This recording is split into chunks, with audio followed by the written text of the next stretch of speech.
এখন দিদি আনবক্সিং করছে।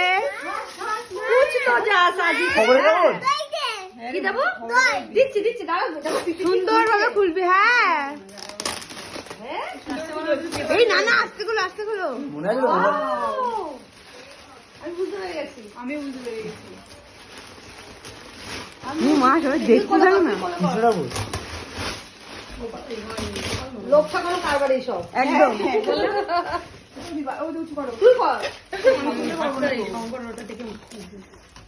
বক্সটা ভালো, বক্সটা রেখে দেবো। মনে আসলো কাকার বিয়ের পরের দিন খোলাখুলি কেমন হয়েছিল আনবক্সিং? হ্যাঁ বাবা মাখন তো এনেছে আমার জন্য। বাপ তো ছেলেই হবে। আমাকে দেখি কি বলছি? না না মেয়ে হবে। হ্যাঁ আমি তো বুঝি না। বোঝার না মতো দরকার নেই, মেয়ে দরকার তাই জানি। শ্বেত পাথরে কি সুন্দর।